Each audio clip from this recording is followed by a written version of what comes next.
प्रदोष व्रत के महात्म्य को गंगा के तट पर किसी समय वेदों के ज्ञाता और भगवान के भक्त सूत जी ने शौनक आदि ऋषियों को सुनाया था। सूत जी ने कहा है कि कलयुग में जब मनुष्य धर्म के आचरण से हटकर अधर्म की राह पर जा रहा होगा, हर तरफ अन्याय और अनाचार का बोलबाला होगा और मानव अपने कर्तव्य से विमुख होकर नीच कर्म में संलग्न होगा, तो उस समय प्रदोष व्रत ऐसा व्रत होगा जो मानव को शिव की कृपा का पात्र बनाएगा और नीच गति से मुक्त होकर मनुष्य उत्तम लोक को प्राप्त होगा।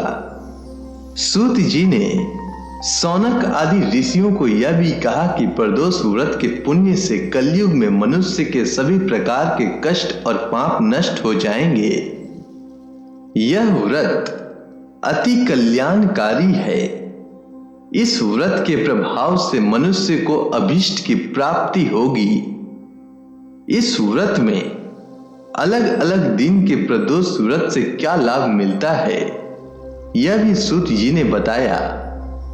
सूत जी ने शौनक आदि ऋषियों को यह भी बताया कि इस व्रत के महात्म्य को सर्वप्रथम भगवान शंकर ने माता सती को सुनाया था। मुझे यही कथा महात्म्य महर्षि वेद व्यास जी ने सुनाया और यह उत्तम व्रत महात्म्य मैंने आपको सुनाया है। प्रदोष व्रत विधान सूत जी ने कहा है कि प्रत्येक पक्ष की त्रयोदशी के व्रत को प्रदोष व्रत कहते हैं। सूर्यास्त के पश्चात रात्रि के आने से पूर्व का समय प्रदोष काल कहलाता है। इस व्रत में महादेव भोले शंकर की पूजा की जाती है। इस व्रत में व्रती को निर्जल रहकर व्रत रखना होता है। प्रातः काल स्नान करके भगवान शिव की बेल पत्र, गंगा जल, अक्षत और धूप दीप सहित पूजा करें। संध्या काल में पुनः स्नान करके इसी प्रकार से शिव जी की पूजा करना चाहिए।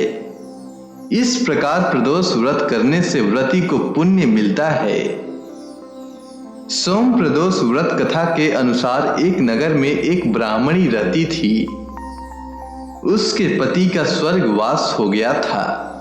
उसका अब कोई आश्रयदाता नहीं था। इसीलिए प्रातः होते ही वह अपने पुत्र के साथ भीख मांगने निकल पड़ती थी।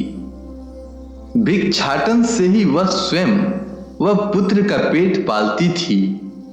एक दिन ब्राह्मणी घर लौट रही थी तो उसे एक लड़का घायल अवस्था में कहारता हुआ मिला। ब्राह्मणी दयावश उसे अपने घर ले आई। वह लड़का विदर्भ का राजकुमार था।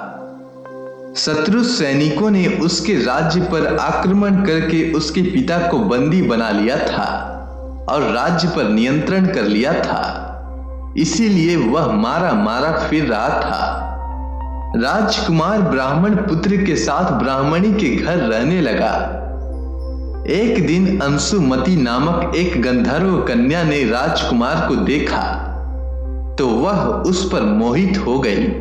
अगले दिन अंशुमती अपने माता पिता को राजकुमार से मिलाने लाई। उन्हें भी राजकुमार भा गया। कुछ दिनों के बाद अंशुमती के माता पिता को शंकर भगवान ने स्वप्न में आदेश दिया कि राजकुमार और अंशुमती का विवाह कर दिया जाए। उन्होंने वैसा ही किया। ब्राह्मणी प्रदोष व्रत करती थी। उसके व्रत के प्रभाव से और गंधर्व राज की सेना की सहायता से राजकुमार ने विदर्भ से शत्रुओं को खदेड़ दिया और पिता के राज्य को पुनः प्राप्त कर आनंद पूर्वक रहने लगा।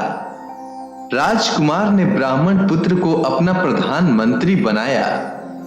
ब्राह्मणी के प्रदोष व्रत के महात्म्य से जैसे राजकुमार और ब्राह्मण पुत्र के दिन फिरे, वैसे ही शंकर भगवान अपने दूसरे भक्तों के भी दिन फेरते रहे। अतः सोम प्रदोष का व्रत करने वाले सभी भक्तों को यह कथा अवश्य सुननी चाहिए। अगर आपको सोम प्रदोष व्रत की कथा अच्छी लगी हो तो कमेंट सेक्शन में ओम नमः शिवाय लिखना न भूलें। आपका दिन मंगलमय हो। आप खुशहाल रहें, स्वस्थ रहें, इसकी हम भगवान शंकर से प्रार्थना करते हैं। धन्यवाद।